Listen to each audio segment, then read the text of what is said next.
वज़ीर आला खैबर पख्तूनख्वा के हवाले से वो कहाँ पर है, क्या उनकी कोई गिरफ्तारी हुई है या नहीं हुई है, और क्या क्या तहरीक इंसाफ के लोगों का उनसे कोई राब्ता है? जो इतला है मेरे पास, मुझे तो ये उसके मुताबिक तो ये है कि उनको वहां पे सीएम हाउस में हफ्ते बेजा में रखा हुआ है।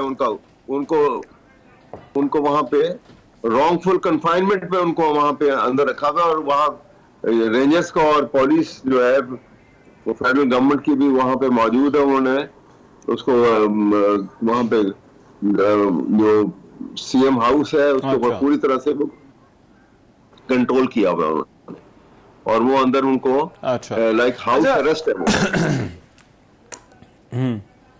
अच्छा, अब ये जो एहतजाज के हवाले से इसकी टाइमिंग जो है वो उस पर बार बार सवालात उठाए जा रहे हैं, हुकूमत की तरफ से इस पर तनकीद भी बहुत है।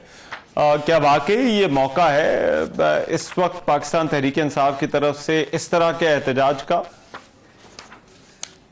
देखिए, मौके वाली बात तो है। अगर हम कहें कि जी ये इस वक्त कोई डिग्निटीज आ रहे हैं तो मौका नहीं है, तो डिग्निटीज के लिए ये कितनी अचंभे की बात है कि एक नॉन इलेक्टेड बंदों की हुकूमत बन के पार्लियामेंट पे काबिज होकर और वो पाकिस्तान की नुमाइंदगी कर रहे हैं। इससे ज्यादा तजलील अमेज कोई बात हो सकती है? ये तो हो गया एजुकेशन की तो बड़ी छोटी सी बात है इसके आगे। तो ये सबसे बड़ी बात तो ये सारी दुनिया देख रही है इसको। उनका हर एक के पास पूरी डेटा फिगर डिटेल मौजूद होती है, उनकी एजेंसी, उनके सारा सब जगह ये मालूम है कि ये एक फेक हुकूमत बनी हुई है, झूठे मैंडेट के ऊपर और फॉल्स ओथ लेके पार्लियामेंट पे काबिज है। तो ये बड़ी खतरनाक सूरत हाल है। दोनों तरफ आप देखिए, अगर एक तरफ आप ये कहें कि ये भी जस्टिफाई नहीं किया जा सकता, लेकिन उससे ज्यादा ये कैसे जस्टिफाई किया जा सकता है?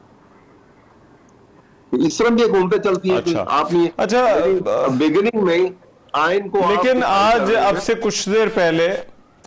कुछ देर पहले अहमद अवैस साहब, इस्लामाबाद हाई कोर्ट ने ऑर्डर दिया और इस्लामाबाद हाई कोर्ट ने कहा है कि एक मखसूस जगह मुख्तस कर दे, वहां पर एहतजाज कर ले पाकिस्तान तहरीक इंसाफ। तो इसको आप किस तरह से देखते हैं? क्या इस ऑर्डर के बाद तहरीक इंसाफ को अपना एहतजाज कॉल ऑफ करना चाहिए या नहीं?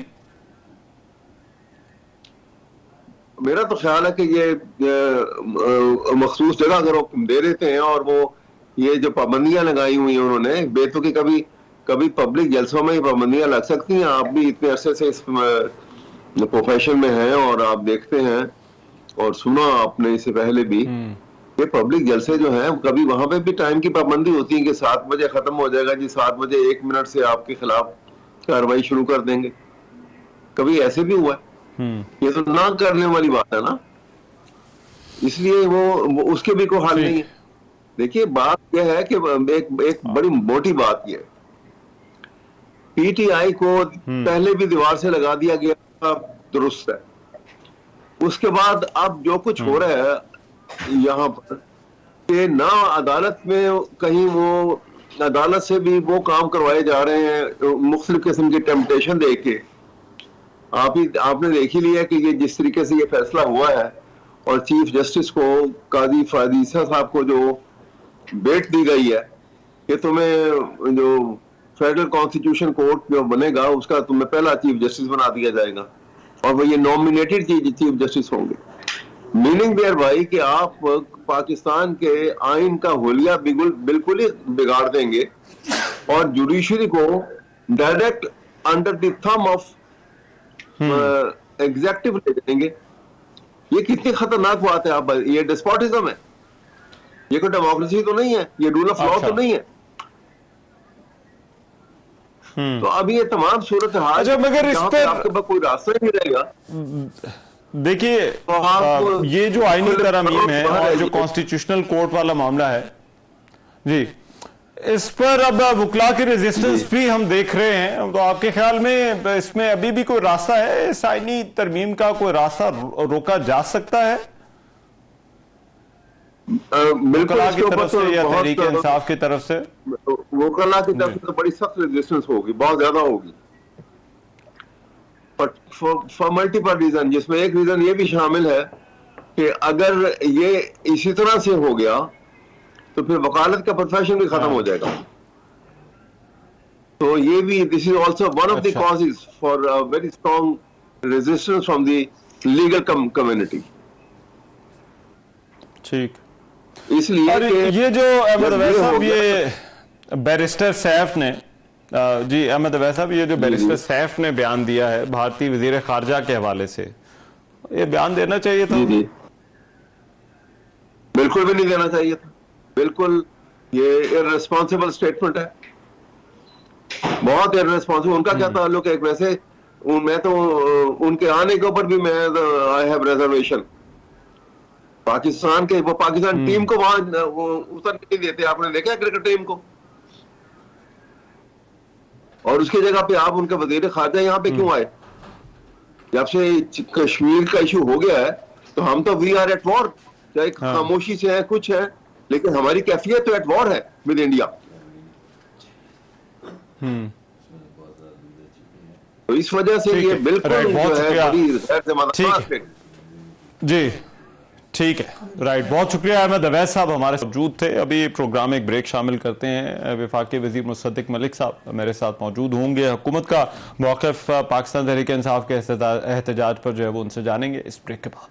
अब ये जो आज पाकिस्तान तहरीक इंसाफ के एहतजाज का दूसरा दिन है और ये इस सारे मामले में और अभी इस वक्त वज़ीर आला खैबर पख्तूनख्वा के हवाले से मुतज़ाद इतलात हैं और ये इतलात कि गिरफ्तारी हो गई है उनकी, पाकिस्तान तहरीक इंसाफ के कुछ रहनुमाओं का यह दावा है, लेकिन दूसरी तरफ सरकारी ज़राए हुकूमत का यह कहना है कि ऐसी कोई गिरफ्तारी नहीं की गई। बहरहाल मुसद्दिक मलिक साहब मेरे साथ मौजूद है, वफाकी वजीर मुस्लिम लीग नून से सेनेटर हैं। बहुत शुक्रिया डॉक्टर साहब आपके वक्त का। डॉक्टर साहब, ये कहाँ पर है वजीर आला? आप जो है वो बाखबर होते हैं यूजली आमतौर पर इस तरह के मामला से, तो कुछ आपको मालूम है ये वजीर आला कहाँ पर गए हैं KP के? वो मुझे पुरानी ज़माने की फिल्में याद आती हैं, और जिसमें एक बंदा एक जगह पे होता है, फिर वो गायब हो जाता है, फिर वो नमूदार हो जाता है, फिर वो गायब हो जाता है। और ये मैं बात नहीं करता, अगर ये पहली मर्तबा हो रहा होता तो मैं भी बड़ा परेशान होता कि ये वज़ीर आला साहब कहाँ चले गए। अच्छा, लेकिन इससे पहले भी आप एक दो मर्तबा देख चुके हैं, वो तशरीफ़ ला रहे थे और उन्होंने बड़ा वो रास्ते में वाशगाफ नारे मारे और ललकारे मारे बल्कि, और उसके बाद पता चला कि वो कहीं गायब हो गए हैं। फिर इल्ज़ाम लग गया कि वो तो इस्टेब्लिशमेंट ने उनको उठा लिया है। फिर पता चला कि वो तो KP पहुंच चुके हैं वापस। तो वो इसी तरह बिल्कुल अभी वो आ रहे थे, अभी दोपहर तक तो वो आप क्लिप भी चला रहे हैं जिसमें उन्होंने पगड़ी बांधी हुई है, गिरेबान उनका थोड़ा सा खुला है, और वो नारे मार रहे थे कि मैं तो आ गया हूँ और मैं इस्लामाबाद पे कब्जा कर लूंगा और जेल तोड़ के कैदी को लेकर चला, इस तरह की बातें कर रहे थे। फिर वो पता नहीं कौन सी गली मोहल्ले किस नाले से होते हुए पिछले दरवाजे से आके खैबर पख्तूनख्वा हाउस पहुंच गए और सारे लोग शिशदर थे कि वो जुलूस तो कहीं और है। वो जत्था जिसमें वो गनमैन थे, वो सारी पुलिस थी जो कह रही थी कि हम यलगार करने आ रहे हैं, हमारे पास क्रेनें हैं और हम D चौक तक जाएंगे।